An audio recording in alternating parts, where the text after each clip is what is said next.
Omad et Ramadan, mes fasteurs, mais avant tout ça, Ramadan Moubarak, n'oubliez pas de tirer le maximum de bénéfices de ce mois béni, on vous rapprochant d'Allah subhanahu wa ta'ala et en vous réformant, mes fasteurs. Comment coupler Omad et Ramadan? Pour commencer, il faut comprendre une chose, les deux sont certes dans la pratique assez similaires, mais sont totalement différents et n'ont strictement rien à voir. Le Ramadan, c'est un siyam. Déjà, on ne dit pas je fais le Ramadan.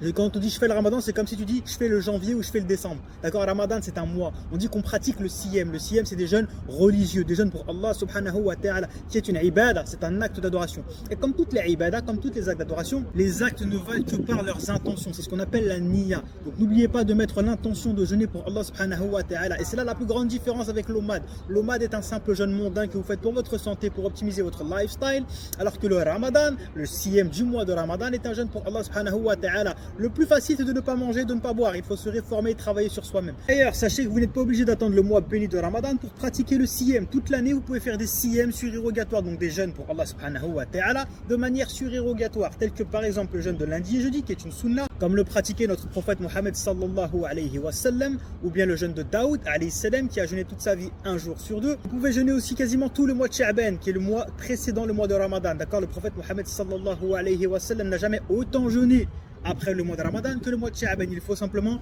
couper le dernier jour du mois de Sha'ban pour ne pas jeûner consécutivement 2 mois. Il y a aussi par exemple d'autres règles de fiqh, de jurisprudence concernant le siyam, ne pas jeûner le vendredi, sauf si on le fait précéder ou suivre d'un jour. Autrement dit, tu ne peux pas jeûner pour Allah subhanahu wa ta'ala, donc de manière religieuse, vendredi si tu ne fais pas jeudi, vendredi, ou vendredi, samedi. Bref, tout ça pour vous dire que vous pouvez pratiquer le jeûne surérogatoire religieux pour Allah subhanahu wa ta'ala, qui est une ibada et un acte d'adoration, toute l'année. Tout le fait de passer à l'omad vie, sinon quelle vie, à vous adapter au jeûne, à ne plus jamais revenir en arrière. Je progresse sur mes cycles de progression durant la période de Ramadan depuis des années. C'est avant tout une question d'adaptation et les barrières sont principalement psychologiques. Cassez vos barrières psychologiques, adaptez-vous au jeûne, prenez l'habitude de vous adapter. Bien évidemment, dans les premiers temps, c'est un petit peu bizarre et ça sort un petit peu votre corps de votre zone de confort, ce qui est tout à fait normal parce que vous lui imposez une tension et un stress qu'il n'a pas l'habitude. Il faut savoir que toute sortie de zone de confort du corps va être subie par votre organisme comme un stress, ce qui est tout à fait normal. C'est exactement comme un toxicomane qui rentre en cure de désintoxication. Est-ce qu'au début vous pensez qu'il est bien? Non, il ressent le moins, qu'il se gratte, il n'est pas bien.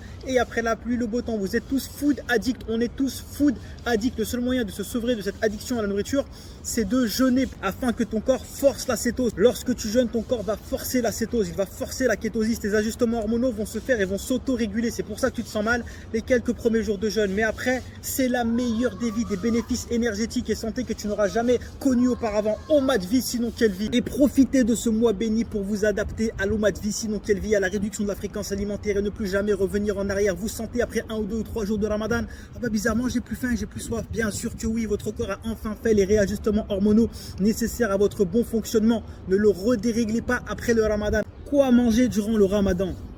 Comme d'habitude, il n'y a pas d'aliment magique, oui c'est exactement comme d'habitude, d'où l'intérêt de déjà adapté, de déjà pratiquer l'omad vie, sinon quelle vie depuis toute sa vie. Ça permet grandement de faciliter la pratique du Ramadan et de tous les siyams surérogatoires qu'on peut faire dans l'année. C'est exactement la même chose, tu manges tes calories, tes lipides, tes glucides, tes protéines, tes fibres, vitamines et minéraux, tout simplement comme en temps normal. En réalité, c'est une question de total calorique journalier. Le macro-timing et la fréquence alimentaire est avant tout une question de préférence personnelle. Donc dans la fenêtre d'alimentation autorisée, tu peux consommer toutes tes calories et il ne se passera absolument rien. Tu ne vas pas perdre en muscle si tu t'entraînes en visant la progression, donc en maintenant une intensité et que tu manges toutes tes calories, il ne se passera absolument rien. Tu peux même progresser, même prendre de la masse musculaire. Il n'y a pas d'aliment magique. Le meilleur moment pour manger, placer son repas et ses calories durant le Ramadan, c'est après le Tarawih. Pourquoi? Tu ne vas pas faire Salatul Maghrib, Salatul Isha et Tarawih avec le ventre plein, mon frère. Tu as jeûné toute la journée, tu peux attendre encore un petit peu. La sunna, c'est de se hâter et de rompre le jeûne. Tu prends une petite bouteille d'eau, tu entends Adhanul Maghrib, tu vas à la mosquée, tu bois 3 gorgées, tu invoques abondamment. Sache que les invocations de la rupture du jeûne ne sont pas refusées. Tu dis la doua du jeûneur, tu fais ta prière du Maghrib. Ensuite, entre Maghrib et Isha, ils sont pratiquement collés. Tu vas pas te casser le ventre en 5 minutes, tu as jeûné toute la journée. Donc tu patientes, tu commences un petit peu à cuisiner si tu veux. Tu vas faire Salatul Isha à la mosquée. Ensuite, pareil, Tarawih juste après l'Isha. Tu vas pas y aller le ventre plein, être complètement déconcentré, mal à l'aise. Fais ton Tarawih tranquille et tu manges après le Tarawih. De plus, personnellement, je m'entraîne à après Tarawih et je place mon repas après mon entraînement entre Tarawih et Fajr, ce qui me permet de faire le meilleur protocole pour coupler Omad et Siyam en tirant le maximum de bénéfices aussi bien spirituellement qu'en gardant qu'un seul repas par jour et donc un seul pic d'insuline dans la journée. Et je mange tranquillement entre la fin de mon entraînement et la prière du Fajr, ce qui me permet de pouvoir faire Qiyam al-Layl dans le dernier tiers de la nuit, Shif al-Witr et de pouvoir prendre le Suhoor. Il y a une baraka dans le repas du Suhoor, mais tu n'es pas obligé de manger. Tu peux consommer uniquement 3 gorgées d'eau et quand bien même tu prends quelques dates, c'est pas dramatique. De plus, mon repas est situé très tard, donc c'est quasiment mon Suhoor. Mon repas, mon nomade, mon seul pic d'insuline dans la journée me fait office de Suhoor et de repas. Et je place toutes mes calories à ce moment-là. Si tu n'as pas la possibilité d'avoir ce mode de vie-là,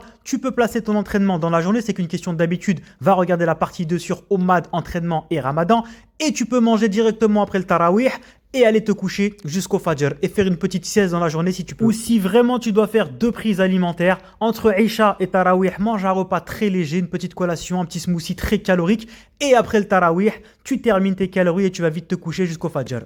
Si tu grossis durant le Ramadan, ça n'a rien à voir avec le Ramadan directement. C'est comme si tu grossis le reste de l'année. C'est juste que tu es en surplus calorique car tu te jettes sur la nourriture, tu n'as pas l'habitude. Tu penses à te goinfrer le soir dans la période où tu peux en pensant que tu vas mourir de faim le lendemain. Ce n'est pas du tout comme cela que ça se passe. Et si tu maigris durant le Ramadan, c'est juste que la période de jeûne crée un déficit calorique. C'est comme quand tu maigris le reste de l'année. C'est qu'une question de total calorique journalier. Ramadan ou pas Ramadan, ça fait plus de 8 ans que je mange qu'un seul repas par jour. Je peux grossir, je peux maigrir. Pourquoi? Car je sais gérer mes calories. Tu dois simplement être éduqué caloriquement parlant et comprendre que c'est une question de total calorique journalier. Ça n'a strictement rien à voir avec le Ramadan directement. Pour certaines personnes, elles vont perdre du poids car le Ramadan va les plonger en déficit calorique. Le fait d'enlever des repas et de manger moins, ça va te plonger en déficit calorique. Pour d'autres personnes, elles vont prendre du poids car elles vont manger plus de calories que d'habitude en se goinfrant. Et concernant la fatigue, c'est principalement une question de changement de rythme, de sommeil déréglé et d'adaptation hormonale au jeûne. Prenez l'habitude du jeûne.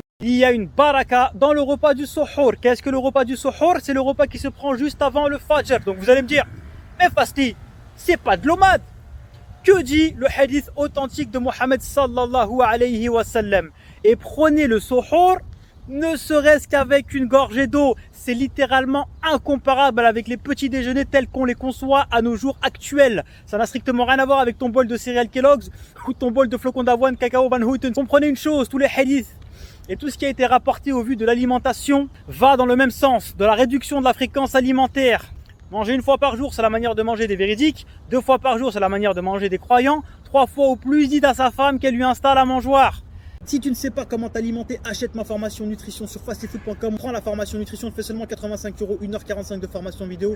Dedans, je t'explique absolument tout ce que tu dois savoir, comment adapter à toi les calories, les macros, tout est expliqué. Ma formation nutrition, c'est 1h45 de formation vidéo dans laquelle je t'explique absolument tout ce que tu dois savoir sur la nutrition de manière générale, mais plus particulièrement concernant la pratique de l'Omad et du jeûne intermittent. Dans cette formation, je t'explique comment manger absolument tout ce que tu aimes tout en atteignant tes objectifs, que ce soit de la perte de graisse ou de la prise de muscle. Je t'explique absolument toute ma méthodologie pour calculer tes calories, tes macros pas à pas avec toi. Je te personnalise absolument toute l'approche pour toi. Je fais les calculs avec toi des calories, des macros pour que tu saches combien de calories est-ce que tu dois manger par jour. Je casse absolument tous les mythes. Je cuisine même un nomade devant toi pour te montrer ce que tu dois manger, quels sont les meilleurs choix alimentaires pour toi. Je te fais une petite expérience en direct live où je cuisine. Je t'explique ce que tu dois manger, quand est-ce que tu dois le manger. C'est beaucoup plus complet et beaucoup plus utile qu'une simple diète riz-thon brocoli toutes les 3 heures. C'est aussi un gros chapitre sur les compléments alimentaires où je te dis clairement lesquels sont réellement utiles et lesquels ne servent strictement à rien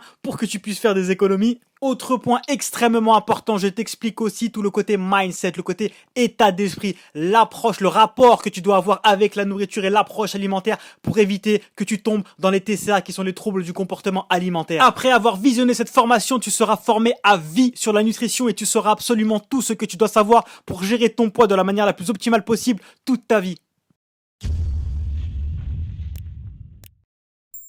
Retrouve toute l'approche Fastly Food dans des heures et des heures de formation, entraînement, nutrition, jeûne intermittent, mes recettes, ainsi que ma marque de vêtements OG, Omad Gang et bien plus encore directement sur mon site fastlyfood.com. Et retrouve aussi tous mes programmes d'entraînement et mes coachings H24/7/7 adaptés et personnalisés à chacun directement sur mon site.